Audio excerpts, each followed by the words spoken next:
Assalamualaikum warahmatullahi wabarakatuh. Sebelumnya saya ucapkan terima kasih banyak atas ketersediaan partisipan untuk mengikuti fokus group discussion pada kesempatan kali ini. Adapun tujuannya diadakan fokus group discussion adalah untuk mengeksplorasi masalah yang spesifik yang berkaitan dengan topik yang dibahas. Teknik ini digunakan dengan tujuan untuk menghindari pemaknaan yang salah dari peneliti terhadap masalah yang diteliti. Fokus group discussion digunakan untuk menarik kesimpulan terhadap makna-makna yang intersubjektif yang sulit diberi makna sendiri oleh peneliti karena dihalangi oleh dorongan subjektivitas peneliti.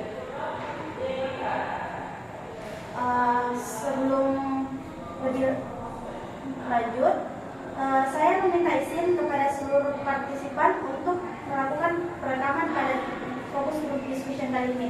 Apakah partisipan bersedia? Bersedia, siap bersedia. Oke. Selanjutnya, saya juga meminta kesediaan partisipan untuk mengisi informed consent.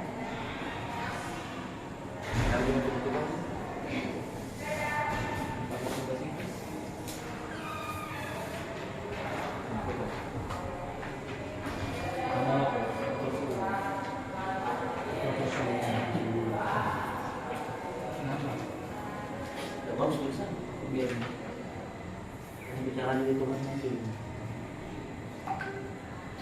seperti itu.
Yang menyatakan iya.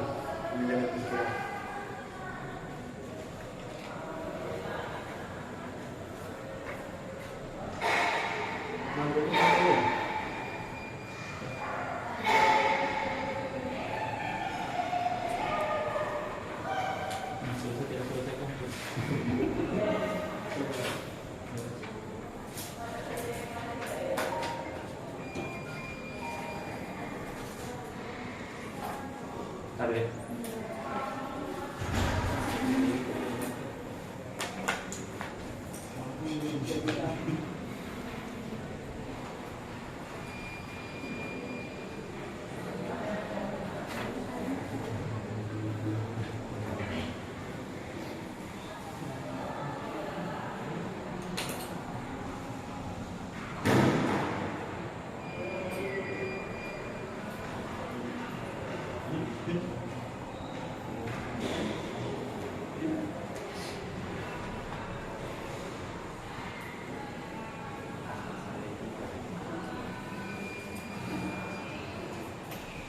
Baik, terima kasih karena telah mengisi konferensi. Sebelum itu, izinkan saya memperkenalkan diri. Saya sebagai pembantu pada fokus group discussion kali ini. Perkenalkan, nama saya Halimah Sukri. Saya di sini tidak sendiri karena saya ditemani oleh rekan-rekan saya. Baik, perkenalkan nama saya Regina Dita Kusuma. Di samping saya adalah Ramadan Nagara. Saya Sabrina Putri Halimah.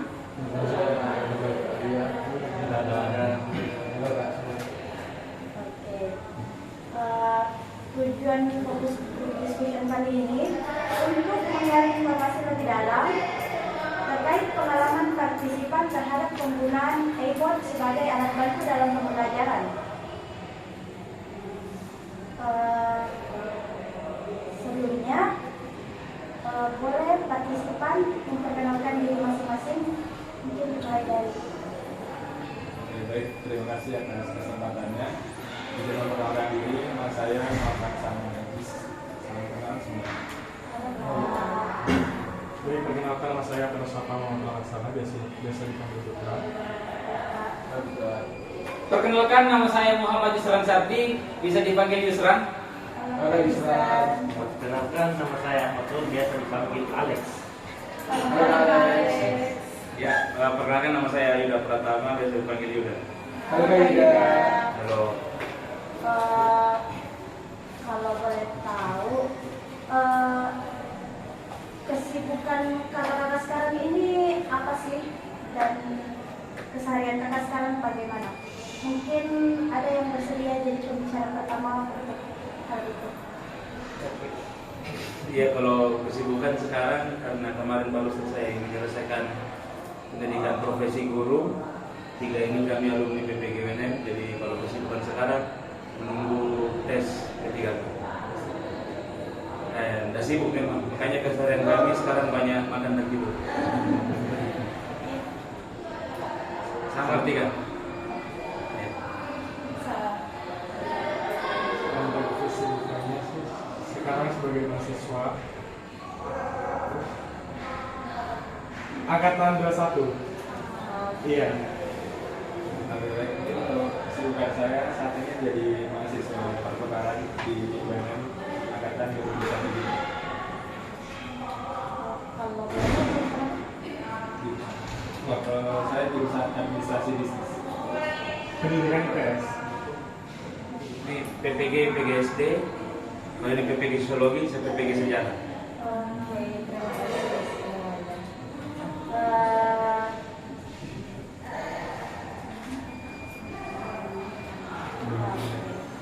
Sebelumnya kalau boleh tahu, kakak-kakak semua yang di sini sudah tahu tentang iBot enggak? Tahu? Semuanya sudah tahu. Iya. Tahu? Oke. Sebelum masuk ke pertanyaan inti, kalau boleh tahu siapa di antara kakak-kakak yang bersedia jadi pembicara pertama untuk pertanyaan-pertanyaan berikutnya, mungkin bisa katakan. Bagi saya dulu pakai iPhone. Misalnya sih. Yusran. Kan saya bergiliran saja. Oke, jadi Mulai dari satu.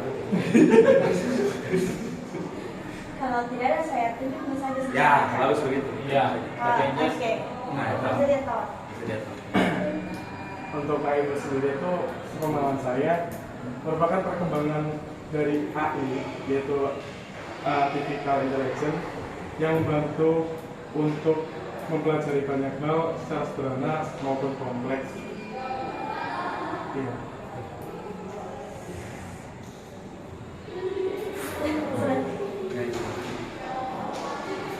Oke, jadi seperti yang dijelaskan bersama tadi bahwa AI itu bisa bekerja di kecerdasan buatan yang dirancang untuk mempermudah pekerjaan manusia, tapi di sisi lain juga membuat manusia terlalu hidup simpel. Jadi kadang pekerjaan yang mudah itu membuat kita lengah terhadap pekerjaan yang harusnya dikerjakan dengan serius.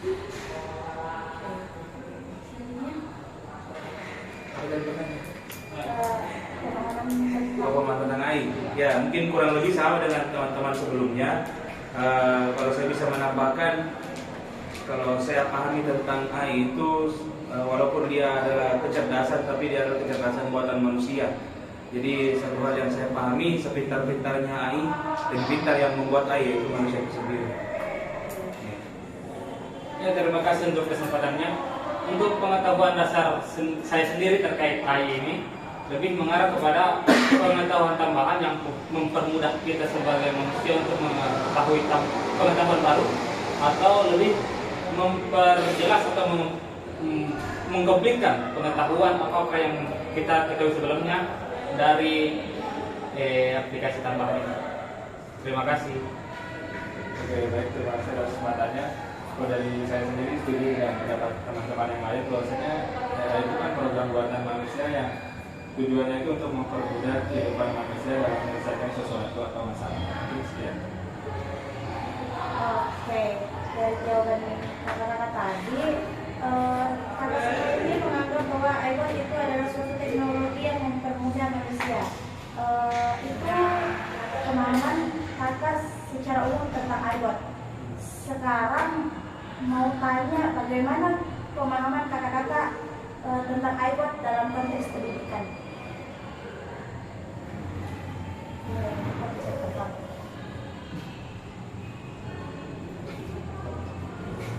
Ya, kalau saya sih mungkin kalau dalam konteks pendidikan, jujur saja dalam beberapa kesempatan waktu kemarin juga masih kuliah, saya beberapa kali menggunakan teknologi AI ini, ChatGPT ya, mungkin semua tahu, untuk membantu mengerjakan tugas-tugas esai. Karena sangat simpel menggunakannya, hanya masukkan pertanyaan dan AI nanti yang akan memberikan jawaban. Jadi semisal kemarin saya ada pertanyaan antara tugas kuliah, suruh menjelaskan bagaimana pendidikan karakter itu, karakter Pancasila misal. Nah itu ada saya tambahkan juga, terus untuk penambahan literaturnya atau mungkin penambahan isinya, saya menggunakan ChatGPT itu. Jadi kalau tentang dalam skop pendidikan itu sangat membantu untuk mengerjakan tugas, dan bukan cuma tugas sebenarnya. Kalau saya kebetulan latar belakang pendidikan guru, beberapa kali juga menggunakan ChatGPT untuk membuat pertanyaan-pertanyaan pemantik yang akan ditanyakan kepada siswa mengenai materi-materi yang akan dijelaskan di kelas, dan harus saya akui bahwa pertanyaannya itu sangat bagus dan bisa memancing siswa untuk bertanya lagi. Mungkin saya begitu. Oke, jadi mungkin menurut saya agak berbeda dengan saudara Ida sedikit tentang AI ini. Meskipun kita tahu sebenarnya bahwa perkembangan teknologi hari ini yang sampai pada perkembangan kecerdasan buatan, yang dimana bukan hanya mengetahui tentang sesuatu tapi juga sampai pada ranah emosi manusia. Jadi AI ini juga sudah menyentuh pada hal-hal yang, jadi dia juga sudah mengetahui sampai titik emosi yang dirasakan oleh manusia dengan emosi tadi. Tapi dalam ranah pendidikan hari ini, saya melihat kemajuan teknologi dalam AI ini menjadikan perkembangan pendidikan kita ini jadi merosot, karena tingkat literasinya itu menjadi menurun, karena itu tadi kemudahan mengakses informasi dan mengerjakan tugas, sehingga kebanyakan siswa atau mahasiswa itu tidak membaca sampai selesai. Jadi bahkan buku di perpus itu tidak lagi menjadi dasar atau acuan dalam belajar, karena sesuatunya itu dianggap bahwa pengerjaan tugas itu sangat simpel. Kita hanya membutuhkan kata kunci jawaban, kemudian kita sudah bisa mengerjakan tugas dengan maksimal. Hasil tugasnya maksimal, tetapi pengetahuan kita terhadap yang dikerjakan itu minim. Jadi perkembangan AI saya lihat sebenarnya hari ini untuk dunia pendidikan itu sangat mengkhawatirkan, karena tadi tingkat literasinya kurang, mulai dari membaca, menulis, kemudian kita tidak lagi berpikir kritis karena kita bergantung pada teknologi. Jadi kita semua jawaban yang kita butuhkan itu kita gantungkan kepada teknologi. Jadi akal yang kita harusnya dalam dunia pendidikan yang utama itu akal yang kita asah itu tidak terasah karena itu tadi AI. Mungkin itu saja. baik, terima kasih. Bisa lanjut bicara selanjutnya. Ya, terima kasih atas kesempatannya. Jadi untuk AI sendiri, menurut pendapat saya terhadap dalam konteks dunia pendidikan itu sendiri memiliki beberapa, entah bisa dibilang manfaat, bisa juga disebut sebagai suatu kemunduran atau kelemahan. Dalam hal ini yang sempat disampaikan oleh saudara-saudara saya, teman-teman seangkatan di PPG, dalam pengerjaan tugas kita bisa menggunakannya untuk mengefisienkan waktu, tapi di satu sisi untuk kelemahan atau kekurangannya sendiri kita lebih cenderung kepada kurangnya peningkatan literasi kita dalam meningkatkan pengetahuan untuk menambah, entah itu terkait dengan apa yang akan dipelajari atau apa yang telah kita pelajari. Jadi intinya adalah dari IT ini sendiri secara garis besar memiliki kelebihan dan kekurangan. Mungkin itu saja. Terima kasih. Oke, terima kasih. Ini bisa dilanjut oleh Pak. Kalau dari saya sendiri, AI dalam konteks pendidikan itu merupakan sebuah perkembangan teknologi yang membantu mahasiswa maupun siswa untuk mencari jawaban yang kompleks. Pokoknya intinya itu mempermudah mahasiswa untuk membantu dalam menyelesaikan tugas-tugasnya. Oke, terima kasih atas kesempatannya. Kalau untuk saya sendiri, dalam dunia pendidikan itu bisa menjadi dua hal yang sangat besar. Yang pertama itu bisa jadi harapan dan juga bisa jadi tantangan. Karena bagi saya sendiri sebagai mahasiswa dari jurusan bisnis, itu bisa menjadi suatu harapan yang besar untuk dunia bisnis ke depannya. Karena bisnis itu kan merupakan suatu kegiatan yang dinamis, yang dimana harus menyesuaikan dengan majunya teknologi dan globalisasi. Jadi dengan kita memanfaatkan teknologi tersebut dengan baik, menggunakan AI dengan baik, itu akan dapat mengembangkan bisnis kita ke depannya. Dan dalam dunia perkuliahan saja, untuk AI itu sangat membantu kita dalam mencari bisnis apa aja sih yang akan tren dalam 5 tahun ke depan, 10 tahun ke depan, yang nanti itu dapat menjadi peluang bagi kita. Cuman yang menjadi tantangan terbesar itu adalah seperti yang disebutkan oleh teman-teman yang lainnya, bahwasanya itu akan mengurangi tingkat literasi dari kita sendiri, yang biasanya mungkin dari buku, jurnal itu yang menjadi sumber referensi kita berubah menjadi sebagai contoh ChatGPT yang kebenarannya aja itu masih belum sepenuhnya benar gitu, karena dibandingkan dengan jurnal dan buku dan sumber literatur lainnya yang lebih terpercaya. Mungkin sekian. Terima kasih. Oke, baik. Kalau dari jawaban kata-kata tadi mengatakan bahwa iWord itu ada pro dan kontranya. Mungkin kalau boleh tahu bagaimana iWord ini telah mempengaruhi metode pembelajaran di lingkungan kakak-kakak sebagai mahasiswa dan kakak-kakak sebagai calon guru. Mungkin bisa dimulai dari Pak. Oke, baik. Terima kasih atas kesempatannya. Dengan perkembangan AI sendiri tentunya sudah berubah metode belajar yang digunakan. Kebetulan saya juga menggunakan selain ChatGPT itu ada Perplexity AI, yang dimana ketika kita mencari jawaban itu sudah sekaligus dengan kerja literaturnya, sehingga itu lebih mempermudah kita untuk membaca dan menerima dan mendapatkan jawaban dari suatu pertanyaan gitu. Jadi kita nggak perlu repot-repot lagi untuk membaca satu jurnal secara penuh, tapi kita bisa menemukan langsung kata yang dibutuhkan dari suatu pertanyaan dalam jurnal tersebut. Jadi lebih efektif dan efisien. Kurang lebih sama saja.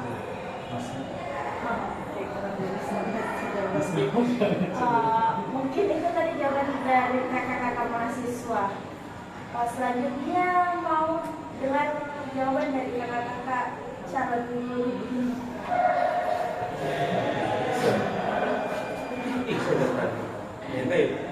Ya, terima kasih atas kesempatannya. Jadi untuk AI sendiri, iWord dalam proses pembelajaran ataupun belajar mengajar di ranah pendidikan khususnya kami para calon guru lebih mengarah kepada kami lebih efisien lagi hampir sama, tapi dalam menyiapkan entah itu perangkat pembelajaran yang lebih kompleks lagi. Dalam hal ini apa yang kami siapkan sebelum pembelajaran, apa yang kami siapkan atau apa yang kami akan ajarkan pada proses pembelajaran, dan apa pula yang akan kami hasilkan pada pembelajaran itu sendiri. Jadi apa-apa yang kami inginkan dalam proses pembelajaran itu lebih mudah kami dapatkan dan lebih efisien pula kami ajarkan. Mungkin itu saja dari saya. Sekian dan terima kasih. Oke, saya tentang metode mengajar ya.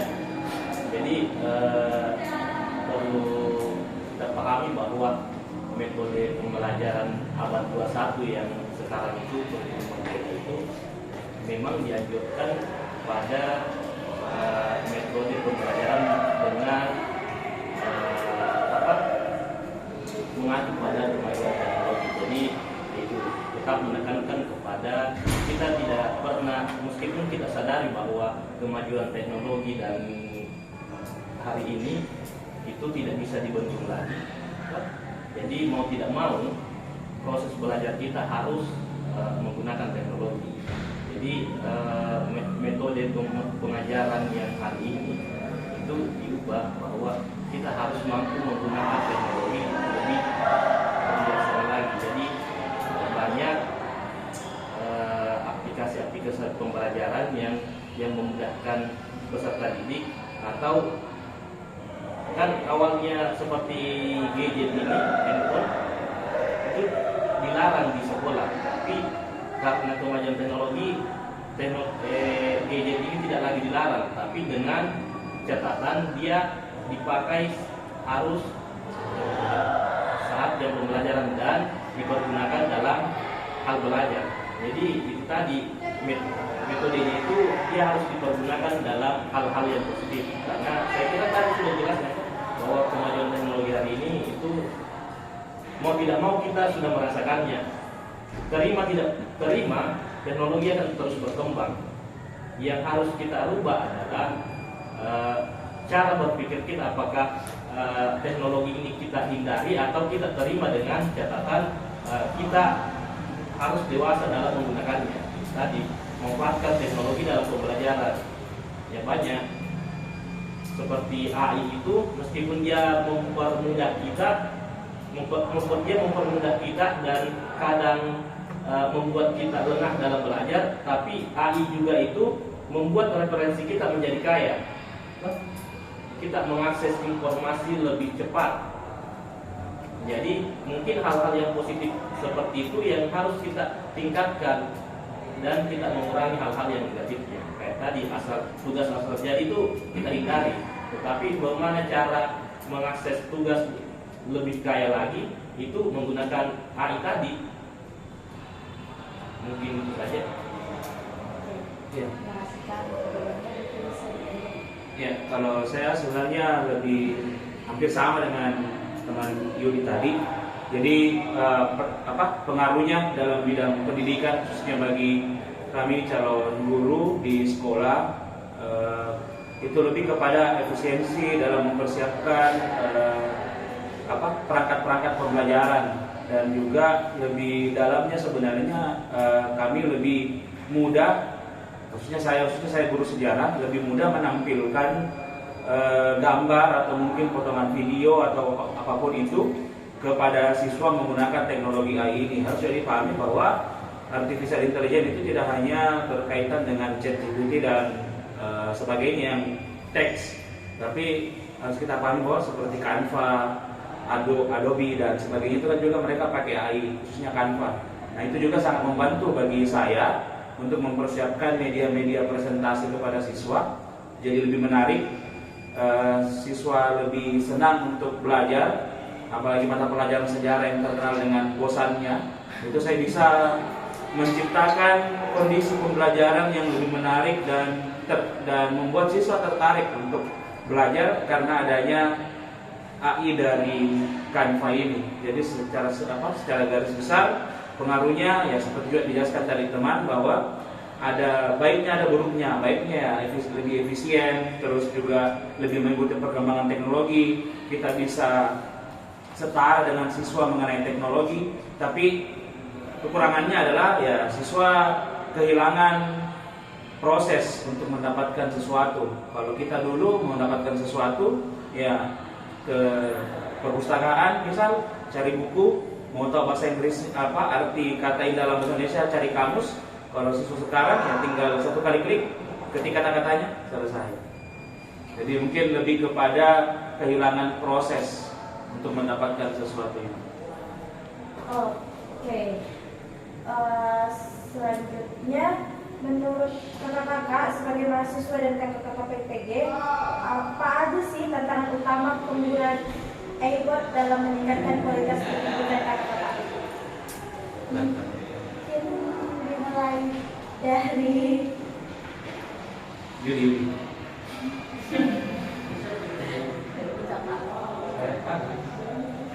Meningkatkan tantangan. Menurut kakak-kakak sebagai mahasiswa dan kakak-kakak PPG, apa aja sih tantangan utama penggunaan e-board dalam peningkatan kualitas pendidikan kakak-kakak? Ya, terima kasih atas kesempatannya. Jadi saya ulang dulu pertanyaannya. Jadi lebih ke arah pada tantangan kita dan untuk meningkatkan kualitas pendidikan. Ya. Jadi untuk tantangannya sendiri dan tantangannya dalam meningkatkan kualitas pendidikan ini kalau bisa dibilang masih luas. Tapi secara khusus yaitu lebih ke arah pribadi saya sendiri. Untuk hal ini saya lebih mengarah kepada tantangannya yaitu bagaimana cara saya dalam menghadapi peserta didik itu sendiri. Karena AI bot menurut saya itu lebih ke arah pada bagaimana kita menentukan membuat jawaban,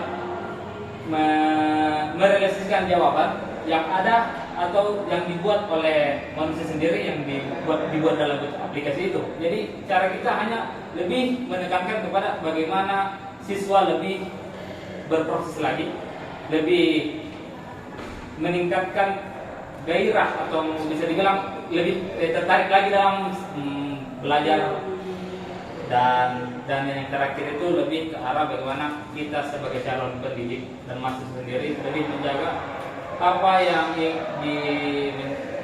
salah satu wujud atau visi misi pembelajaran yaitu berbudi pekerti yang baik. Walaupun teknologi yang sekarang ini harus bisa dibilang lebih cepat daripada pendidikan kita di Indonesia, tapi ada masih lebih tinggi daripada ilmu. Terima kasih. Mungkin saya sebelum diambil jawaban. Iya. Ya. Kalau saya sebenarnya tantangan dari AI ini, saya lebih ke diri saya sendiri sih, melihat diri saya sendiri. Tantangannya adalah bagaimana menjaga diri saya supaya tidak ketergantungan dengan AI ini. Sebelum diambil. Jadi karena saya sudah rasakan manfaatnya, ternyata bahwa sangat gampang sekali untuk menjawab esai atau mungkin mengisi tugas dengan proses AI ini sangat gampang sekali. Nah, yang saya takutkan adalah saya ketergantungan dan kehilangan gairah. Kalau bahasanya tadi teman Yudi, kehilangan gairah untuk berproses. Jadi untuk berproses itu saya takut kehilangan gairah untuk berproses itu. Saya takut kehilangan kebiasaan untuk mencari jawaban dari buku, membaca literatur, membaca jurnal dan sebagainya. Jadi lebih kepada bagaimana saya membatasi diri saya untuk tidak terlalu bergantung dan tidak terlalu sering menggunakan AI ini. Oke, baik. Terima kasih. Oke. Selanjutnya mungkin bisa dilanjut. Ya, silakan. Baik, untuk tantangannya sendiri kurang lebih sama kayak Bang Yuda, yaitu lebih ke diri sendiri. Takut ketergantungan terhadap AI sendiri. Soalnya kan AI juga aksesnya juga mudah kan, untuk mencari-cari jawaban juga mudah. Mudah sekali. Buka Google langsung. Terima kasih. Baik, terima kasih atas kesempatannya. Tadi kita setuju dengan perkataan dari Putra dan Bang Yuda dan Bang Isa, yaitu karena tergantungan, dan terus saya juga ingin menambahkan bahwasanya tantangan terbesar itu selain ketergantungan itu adalah tumbuhnya pemikiran kritis, tapi lebih majunya pemikiran instan. gratis. Ya, itu menjadi suatu tantangan terbesar dalam meningkatkan kualitas pendidikan karena dengan e-abot itu jadi lebih apa-apa jadi instan, apa-apa jadi lebih mudah dan tidak menikmati proses dari suatu pembelajaran yang seperti dijelaskan sebelumnya oleh Mbak Bida tadi. Sekian, terima kasih. Oke, terima kasih untuk jawabannya. Itu bisa dilanjut sama Pak Alex. Oke, jadi kalau saya begini tentang tantangan AI sendiri, utamanya kami dari kalangan calon pendidik. Pertama itu adalah yang saya rasakan ya pada saat kegiatan mengajar kemarin itu kemajuan kita dituntut terhadap kemajuan teknologi dan kemajuan AI, tapi tidak berbanding lurus dengan kemajuan teknologi yang ada pada daerah dan sekolah, setiap sekolah atau kampus.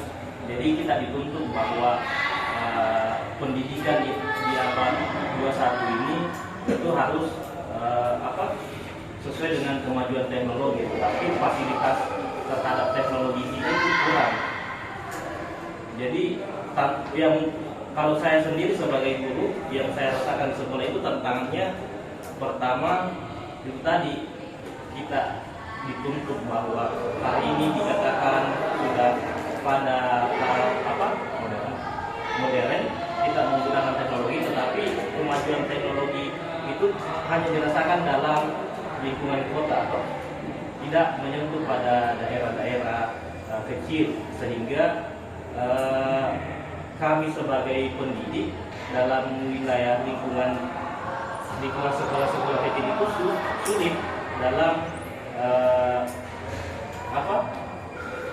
menjalankan atau memahami tentang AI ini sendiri, apalagi menjelaskan kepada siswa yang kesadaran belajarnya masih kurang, tapi dia dituntut untuk menggunakan AI sehingga dia hanya nantinya dia jatuhnya pada pragmatisme dalam belajar. Dia tidak menghormati proses, dia tidak menjalani proses dengan baik, tapi dia pragmatis ujungnya. Mungkin itu. Oke, baik, terima kasih.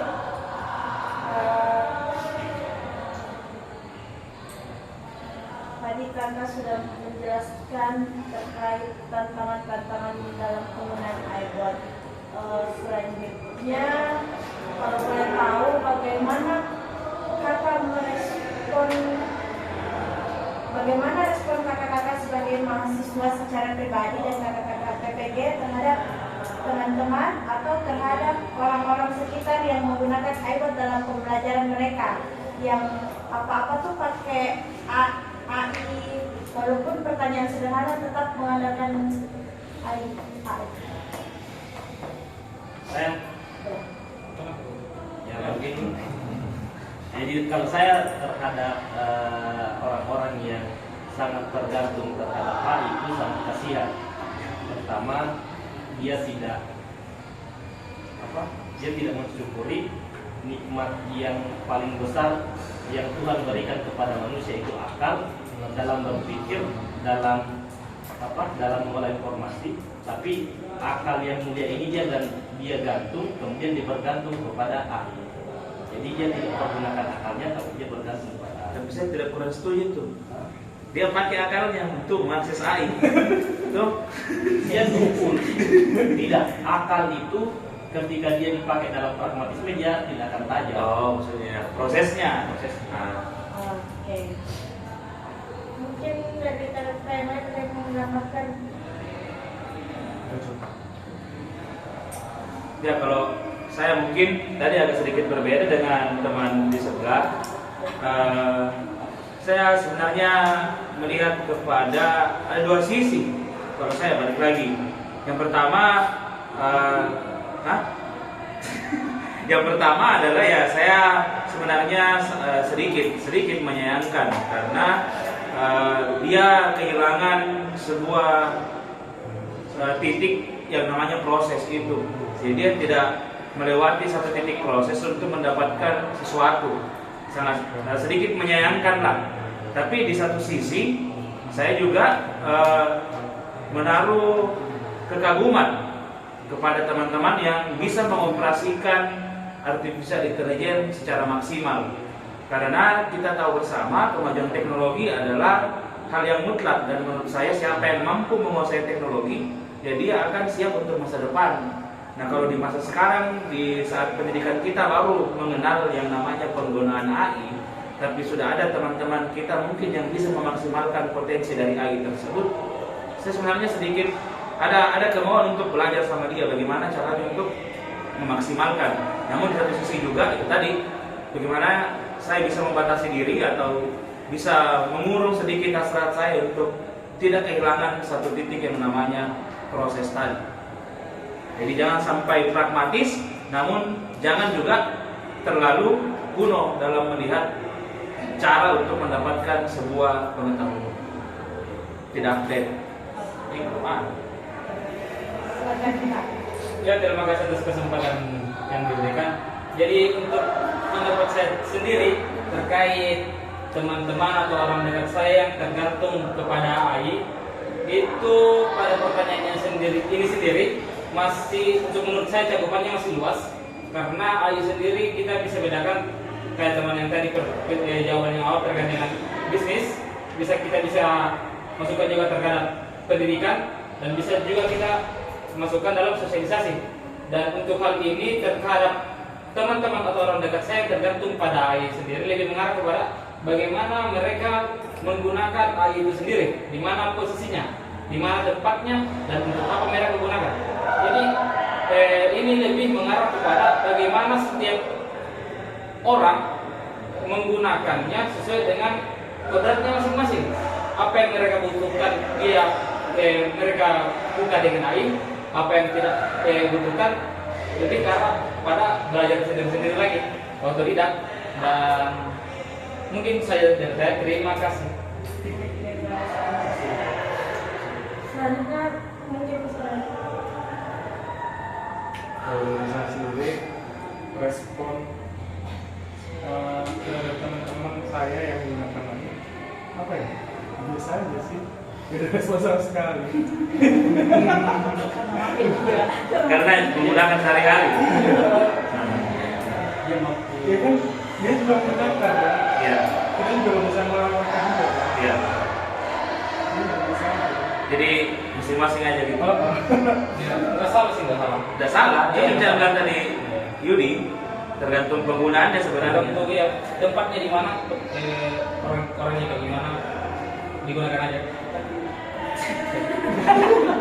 Dan konteksnya tadi itu dia segala sesuatu dia bergantung pada AI.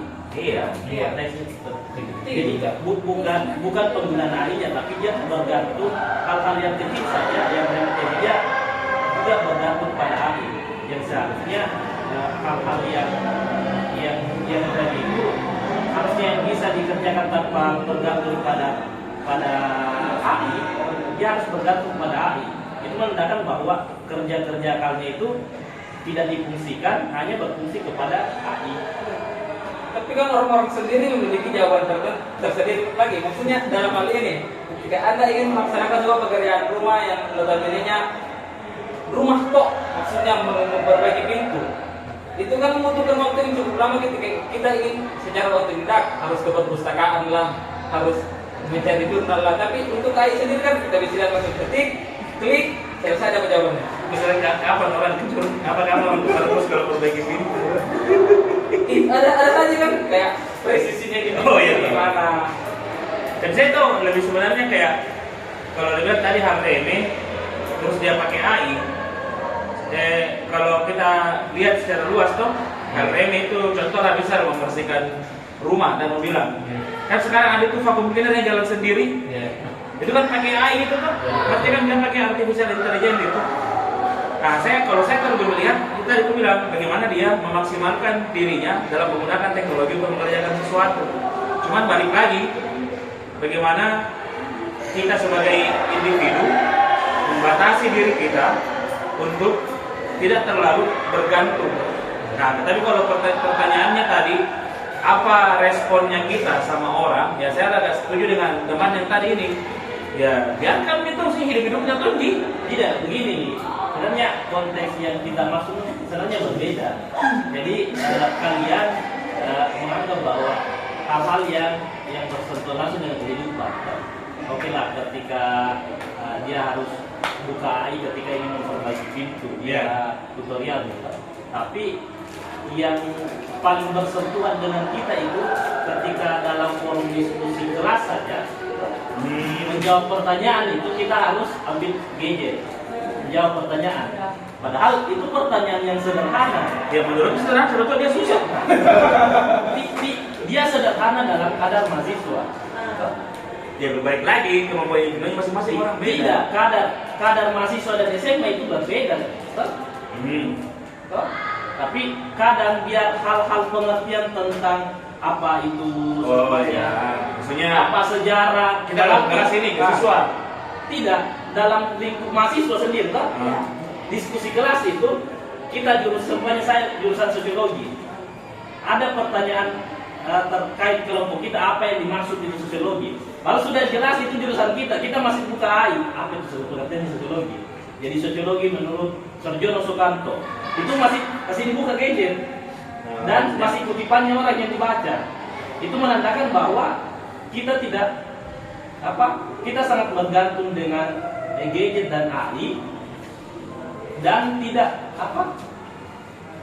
sangat tidak menghormati akal kita. Stop sampai di situ. Nah, untuk teman-teman sendiri, langsung dari jawabannya yang kayak tadi dia seumpama masih sosiologi terus ingin mengetahui pengertian sosiologi tapi tidak tahu bagaimana pandangan. Terus maksudnya dia pakai gadget, pakai AI untuk mendapatkan jawaban tersebut, bagaimana pandangannya? Oke, kalau menurut saya sendiri, saya sebenarnya setuju dengan pendapat dari Bang Ahmad mengenai pengetahuan dasar itu sebenarnya harus dimiliki oleh setiap mahasiswa. Apalagi misalnya dalam konteks satu materi yang sebenarnya sudah dijelaskan dan kita berfokus di materi tersebut, itu menjadi suatu hal yang harus kita ketahui terlebih dahulu dibandingkan kita harus bergantung pada AI. Iya, sedikit sangat. Maksud saya pertanyaannya saya itu lebih kuat. Ini maksudnya kita berlima udah berteman. Ini kan teman dekat kita. Dia tidak memiliki pengetahuan tambahan. Maksudnya inti dari pertanyaannya tidak memiliki pengetahuan dasar. Tapi otomatis dia tergantung. Respon kita seperti bagaimana? Respon kita nggak bisa aja. Selesai. Itu kan kesalahannya dia. Dia itu bilang tadi. Juga nggak bisa ngelarang mereka. Ini kan contohnya kamu sendiri. Dasar. Makanya perumpamaan. Sudah ditahan lanjut. Oke, baik. Terima kasih untuk jawabannya. Mungkin memang ada perbedaan pendapat dan perbedaan respon dari kakak-kakak semua dan mungkin itu termasuk hal yang wajar jika ada perbedaan respon individual. Iya, kembali lagi ke individualnya masing-masing. Ya, terima kasih juga. Oke. Selanjutnya itu seperti yang kakak katakan tadi, kakak sebagai calon guru, gimana nih kalau iBot pada akhirnya nanti digunakan untuk membantu para guru dalam menciptakan pengalaman belajar yang lebih personal dan adaptif bagi setiap calon siswa. Saya setuju. Alasan setuju tadi gue bilang. Saya sudah mendapatkan pengalaman yang sama sebenarnya ketika saya menyajikan media pembelajaran yang dari buku tok. Misal saya masuk, ya buka buku halaman ini dan ini. Saya jelaskan misal tentang Candi Borobudur. Susah tanya, yang mana Candi Borobudur Pak? Yang itu di bukumu, gambar hitam putih, gambar kecil. Nah ketika saya setelah itu masuk lagi di pertemuan selanjutnya, saya jelaskan tentang Candi Prambanan semisal, mereka tanya, gimana Candi Prambanan Pak? Oke, coba lihat layar di depan. Candi Prambanan ini, dimensinya seperti ini, warnanya seperti ini, relief-reliefnya secara detail ditampilkan di situ menggunakan AI. Jadi saya sangat setuju kalau kedepannya nanti AI ini akan dipakai untuk memberikan pengalaman mengajar. Di garis bawah itu memberikan pengalaman mengajar. Jadi kita berfokus pada kata pengalaman belajar untuk para siswa. Tapi balik lagi prosesnya ya tetap, kalau saya boleh katakan pakai istilah konvensional, ya prosesnya menurut saya tetap harus konvensional. Dia harus baca buku, dia harus ke perpustakaan cari referensi lain. Saya memberikan tugas juga, tugas yang yang spontan, kita tanya jawab langsung. Saya tidak, seperti yang jelaskan tadi teman, tidak memperkenalkan ada saat-saat di mana saya tidak memperkenankan penggunaan handphone dalam kelas. Ketika saya mau tahu jawaban pure dari pengetahuan mereka. Jadi itu tadi garis bawahi untuk memberikan pengalaman belajar yang menarik, tapi tidak menghilangkan proses yang berharga juga. Sekolah main. Mungkin kakak sebagian.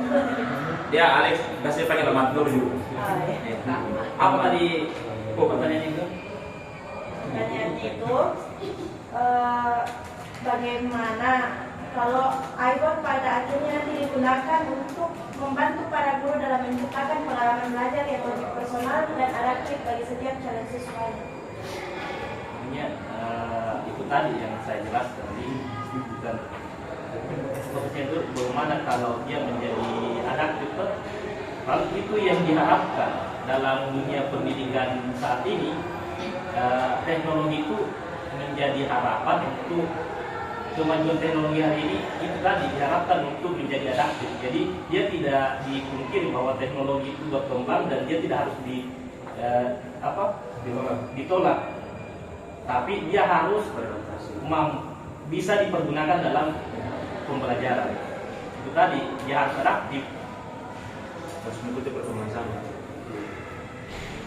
ya. Itu menseringi jawabannya. Ya, terima kasih kesempatan yang diberikan kepada saya. Untuk pandangan saya sendiri, saya rasa ya atau perlu dilakukan, karena dalam hal ini guna untuk mempersiapkan output atau keluaran dari setiap sekolah.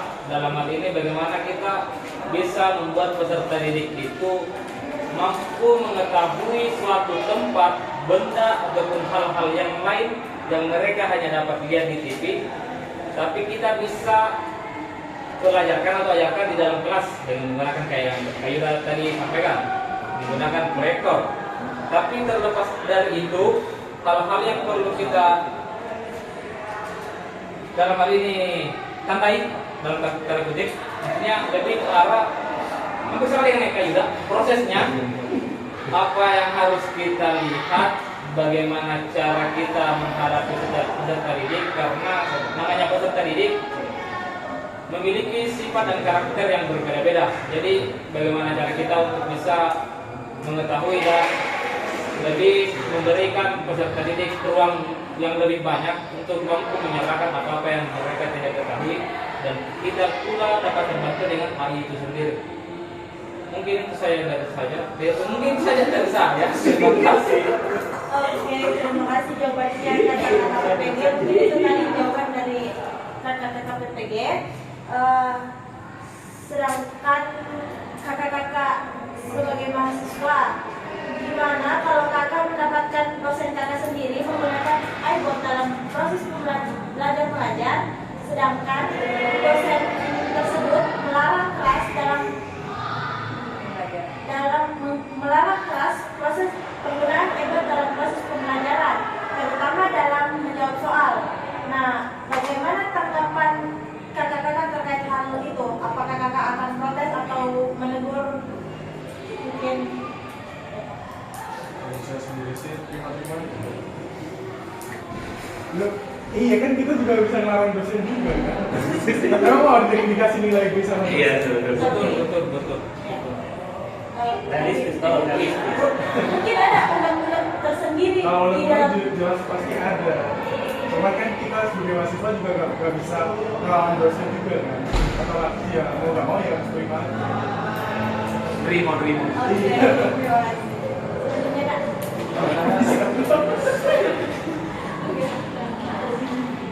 Kalau saya juga mungkin sama aja ya, karena tidak memungkinkan itu kan jika kita sebagai mahasiswa melawan aturan yang sudah ditetapkan oleh dosen. Walaupun dari pembelajaran itu kan sangat berguna dan bermanfaat untuk kita dalam mempelajari sesuatu, terutama dosen apabila menyiapkan materi dalam bentuk visual kan akan lebih memudahkan dalam kita menerima pembelajarannya.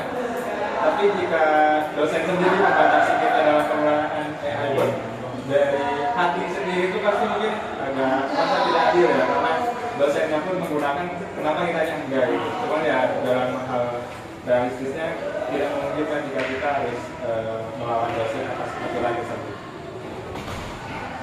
Ya. Oke, baik. Terima kasih jawabannya. Selanjutnya mungkin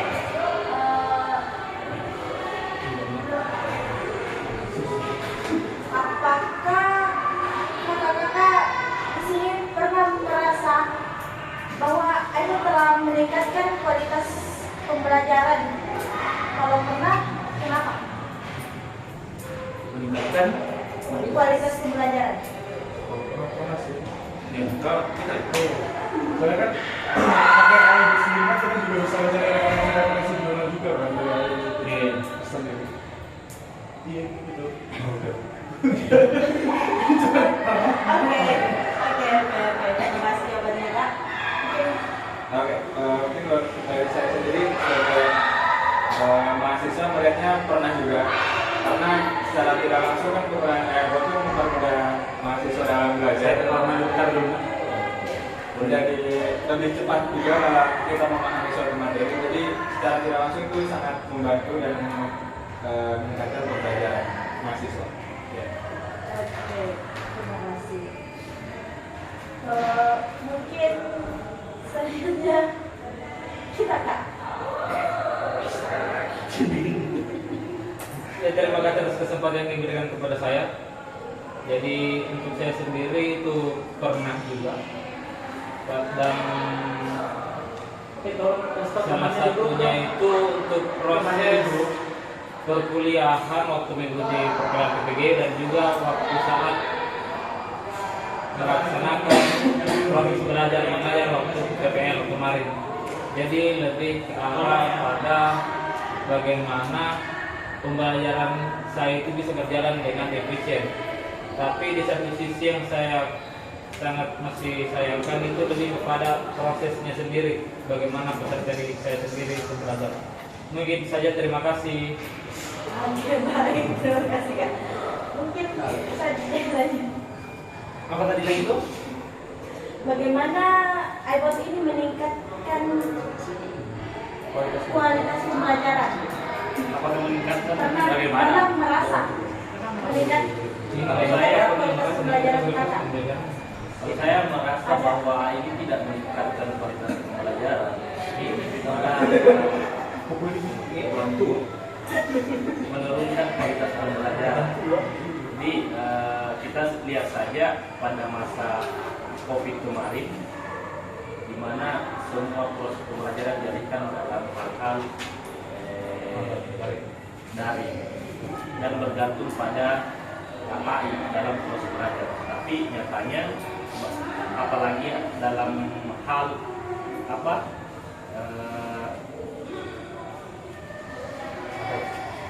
karena etika dan etika Pak, itu sangat tidak efektif. Jadi kualitas pembelajaran setelah COVID kemarin, saya kira kita sudah melihat bagaimana kualitas belajar siswa mahasiswa itu sangat menurun. Jadi saya merasa bahwa ketergantungan kita kepada AI kita umumnya di Indonesia mungkin karena kesadaran belajar kita yang kurang, bukan AI-nya yang kurang, tapi kesadaran kita dalam belajar yang kurang. Ya. Kita tidak siap dalam belajar secara mandiri, sehingga AI ini menjadi hampir menjadi malapetaka dalam dunia pendidikan kita, karena hanya dijadikan alat untuk mengerjakan tugas, bukan dijadikan sebagai tempat belajar. Mungkin itu. Ya, kalau saya mungkin terus saya klarifikasi dulu. Ini perkembangan saya pribadi atau saya melihat perkembangan pembelajaran? Lebih ke kita pribadi. Kalau saya pribadi, nah kalau saya pribadi merasakan ada perkembangan sih sebenarnya. Seperti yang dijelaskan teman juga tadi, saya lebih kalau saya sih secara pribadi melihat ini ketika saya mencari sebuah artikel atau sebuah jawaban, mungkin saya bukan orang yang langsung blog, copy, paste, tapi baca dulu.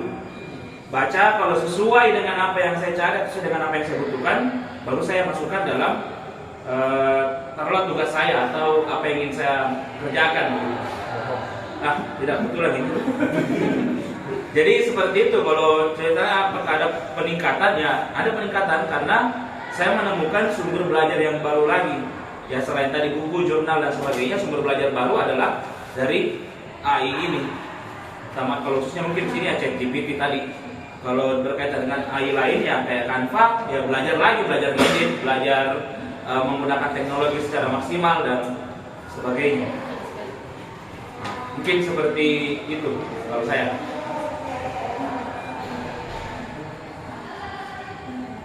Oke. Mungkin tadi dari kata-kata ada dua jawaban. Ada yang merasa meningkatkan dan ada yang merasa kurang meningkatkan begitu.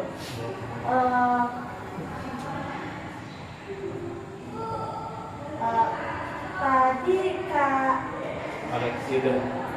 Alex juga ada membahas terkait tentang etika. Menurut kakak, bagaimana kakak mengatasi masalah etika yang mungkin muncul terkait penggunaan iPad dalam pembelajarannya kakak? Menghatimu, nah bunuh jawabanmu sendiri. Itu jawaban mana? Bagaimana atasi itu? Bagaimana kita atasi masalah etika itu? Dalam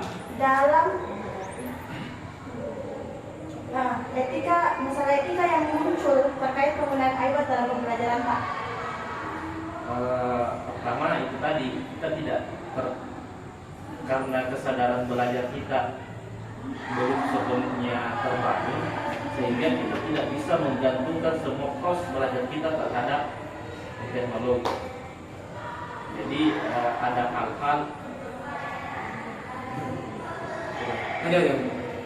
hal-hal yang perlu ada teladan yang perlu diajarkan yang tidak bisa disalurkan melalui AI tadi, itu melalui guru. Jadi ada hal yang tidak bisa digantikan oleh AI, peran-peran manusia tidak bisa digantikan AI tadi, misalnya adab. Jadi jangan semua hal digantungkan kepada teknologi. Itu tadi jawaban Kak Alex dari sudut pandang orang yang kurang setuju terhadap tidak meningkatnya kualitas pembelajaran. Kalau boleh tahu bagaimana pandangan kakak-kakak yang merasa meningkat di pembelajarannya terhadap iPad, bagaimana kita rasa etika tak? Etika saya atau etika siswa? Etika terhadap orang yang menggunakan iPad. Saya bagaimana ini? Begini maksudnya kan ini tadi pertanyaannya terkait dengan etika. Sebelum etika dulu. Jawabannya ini saudara ketua yang bikin ini etika. AI dalam proses peningkatan proses pembelajaran, dia bilang tidak ada pengaruhnya, tapi dia lebih mengarah kepada etikanya yang semakin ngobrol, maksudnya tidak ada peningkatan karena ngaruh tapi di etika. Terus ngajak dia lagi sendiri tadi, dia bilang sebenarnya AI sendiri masih belum bisa menggantikan peran guru, yang dalam hal ini tidak memberikan kelak mengajar tapi tidak mendidik, lebih intinya seperti itu. Nah, jadi menurut kita sendiri bagaimana yang pernah mengalami hal tersebut, bagaimana pandangan kita terhadap dengan etika yang etikanya ini yang kita pandang yang menggunakan iPad. Tadi sama sebenarnya kayak tadi sih jawabannya. Bagaimana saya memandang teman-teman yang menggunakan AI dalam kehidupan sehari-hari, terutama dalam belajar atau mengajar. Ya itu tadi aku bilang, mereka adalah orang-orang yang bisa memaksimalkan teknologi itu satu, fakta gitu. Karena kan iBot itu teknologi sekarang toh, dan mereka bisa menggunakan itu. Tapi agak setuju dengan teman tadi di sebelah ini bahwa ada kemerosotan moral, etika, kalau lihat lebih luas kepada siswa begitu ya. Karena mereka akhirnya merasa ada mungkin ya siswa yang merasa lebih pintar daripada gurunya gara-gara menggunakan AI itu. Nah, seperti yang dijelaskan teman tadi, agak setuju juga saya sama dia sebenarnya. Bagaimana caranya guru ini mengisi kekosongan yang tidak bisa diisi sama AI itu. Apa itu ya? Pendidikan budi pekerti tadi. Karena kan kalau kita cari di bot misal, bagaimana caranya menjadi sopan, kan tidak bisa itu teori, harus dipertunjukkan, harus dipertontonkan oleh guru langsung misal dalam kelas. Nah itu, kalau tajuk pertanyaannya sebenarnya agak kurang nangkap Pak, sejujurnya. Tapi kulihat dari penjelasannya Yudi, ya itu saya kagum sama mereka sebenarnya karena mereka bisa memaksimalkan teknologi. Tapi kalau dilihat siswanya, ya bagaimana guru ini tidak hanya bergantung dan memaksimalkan dirinya di teknologi, tapi juga bagaimana caranya tetap mengisi perannya sebagai pendidik. Pendidik dalam arti mendidik hal tentang kesopanan, sopan santun, kemudian budi pekerti, menghargai orang dan sebagainya. Hal-hal yang tidak ditemukan di internet. Begitu. Makasih dari Ibu. Nah, gimana pandangan? Mungkin tadi untuk pandangan dari kakak-kakak KPPG, selanjutnya mungkin bisa pandangan dari kakak-kakak mahasiswa pertukaran. Silakan. Oke, baik. Terima kasih atas kesempatannya. Saya juga ada poin yang setuju dengan yang dijelaskan kakak-kakak sebelumnya mengenai kemerosotan moralnya. Karena menurut saya dengan AI sendiri itu berpengaruh juga terhadap turunnya moralitas seorang siswa. Dan karena dengan AI sendiri, kadang siswa atau mahasiswa itu merasa lebih pintar dan jadi sombong di hadapan dosennya sendiri.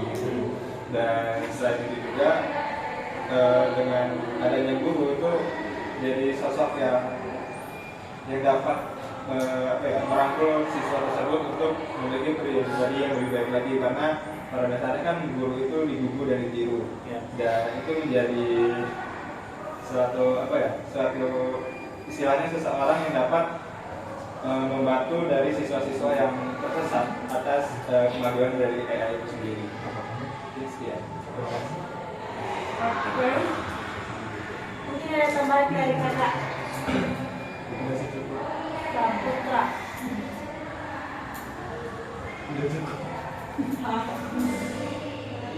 Oke.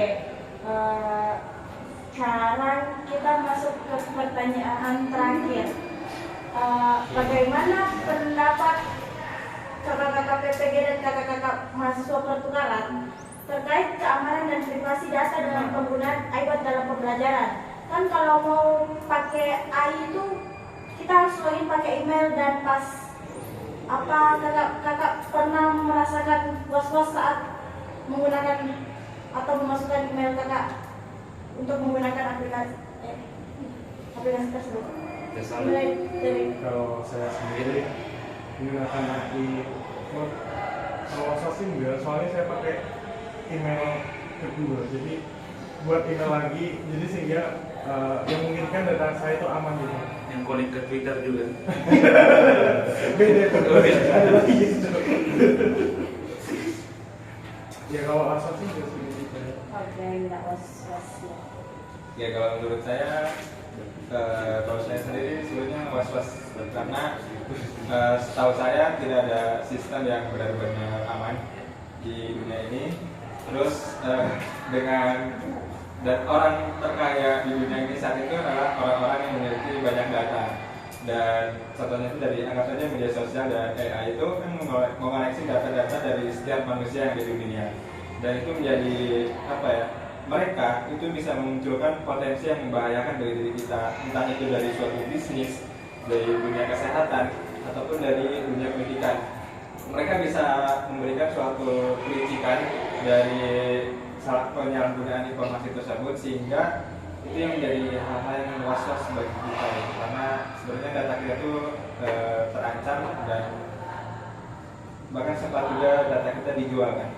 Itu yang jadi suatu hal was-wasan bagi kita. Oke. Mungkin itu tadi jawaban dari kakak-kakak mahasiswa pertukaran. Selanjutnya jawaban dari kakak-kakak mahasiswa PPG. Ya, kalau saya mungkin mengenai privasi ini, ya hampir sama dengan teman tadi. Ketika menggunakan AI di internet, itu saya menggunakan email lain yang cadangan yang tidak terkonek dengan apapun, yang konek ke Twitter juga ada, yang tidak terkonek dengan apapun yang berkaitan langsung dengan saya begitu, dengan data-data ini. Cuman beberapa saat lalu ini betul saya baru kayak ketemu dengan teman yang kebetulan dia juga programmer, cerita soal keamanan data di internet. Dia ada statement begini, pokoknya kali pertama kau klik daftar Facebook, sudah datamu tidak akan ada yang aman lagi, karena mereka pasti akan tahu dan mereka pasti akan menyerap datanya kita. Jadi kalau pesannya dia sih sama seperti juga tadi, dia bilang bahwa sekarang tidak ada sistem yang benar-benar aman. Nah, lebih kepada hati-hati saja ketika menggunakan media sosial atau menggunakan AI untuk pembahasan kali ini. Ya, usahakan ketika diminta memasukkan hal yang privasi, mungkin semisal email utama atau kartu kredit, ATM dan akun sosial media yang terafiliasi langsung dengan data pribadi kita, mungkin dengan alamat rumah, nomor handphone, KTP, itu sebaiknya dihindari. Walaupun sebenarnya sudah data kita sudah ada di internet ini, tinggal siapa orang yang bisa mencuri itu dan menjualnya. Karena kemarin saya dapat di TikTok alamat link yang katanya kalau kita cek itu kita bisa tahu data kita udah bocor di mana aja. Nah, saya coba masuk ke situ, saya lihat kalau data saya itu pernah terjual di waktu Tokopedia kena hack, waktu BRI kena hack, data saya itu terjual di situ. Jadi ya sebenarnya sudah tidak ada nih privasi di internet. Tinggal pintar-pintarnya mami kita sebagai pengguna untuk ya menghindar supaya tidak terlalu masuk ke dalam. Ya. Subhanallah. Baik. Kakak. Puji Tuhan. Ya, terima kasih atas kesempatan yang diberikan kepada saya.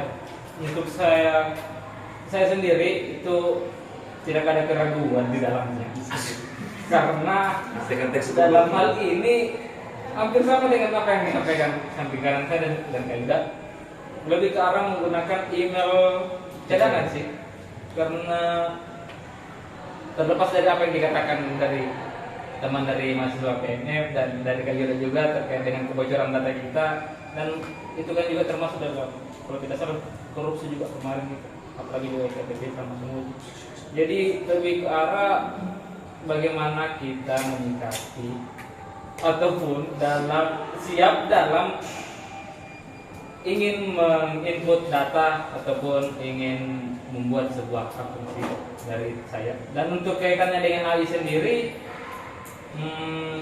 kan biasanya aplikasi yang seperti itu akan terhubung langsung dengan Gmail, dan saya rasa untuk yang aplikasi-aplikasi AI yang seperti itu saya rasa aman sih, walaupun memang tidak ada data yang aman di dunia internet, tapi ketika terhubung dengan Gmail saya sedikit merasa lebih tenang lagi. Terima kasih.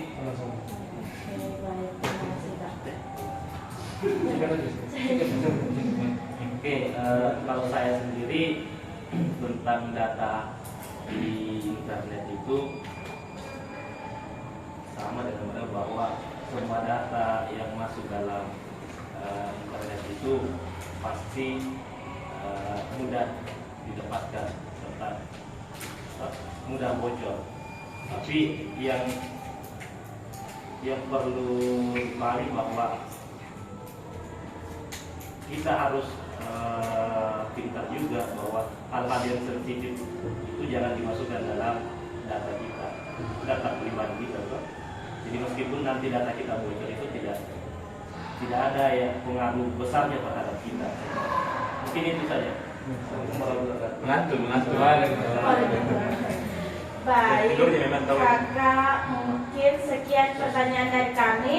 Sebelum mengakhiri diskusi kali ini, apakah ada dari kakak-kakak PPG atau kakak-kakak mahasiswa pertukaran, apakah ada yang kakak-kakak ingin tanyakan mengenai wawancara FGD kali ini? Yang belum terima nanti di video ini. Jadi video ini bakal diupload di YouTube, cuman di privasi. Jadi yang akses itu cuman dosen sama asisten dosen. Baik, karena ada informasi pribadi. Iya, seperti itu. Bisa beli dosen kok. Itu bagi ke link ini itu kan bisa. Iya, bisa seperti itu.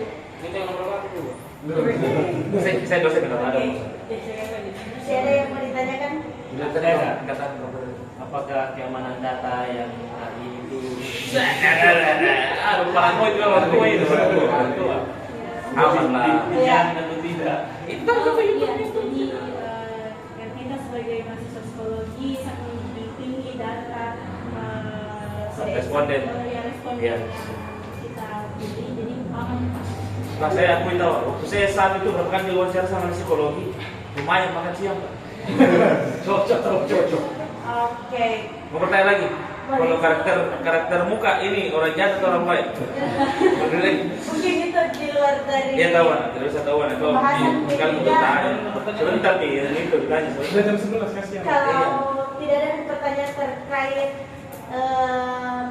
Komisi Discussion kali ini, saya ucapkan terima kasih banyak untuk kesediaan kakak-kakak semua telah menjadi partisipan. Mohon maaf apabila ada salah kata. Wabillahi taufiq wal hidayah. Wassalamualaikum warahmatullahi wabarakatuh. Terima kasih, Kak. Waalaikumsalam warahmatullahi wabarakatuh.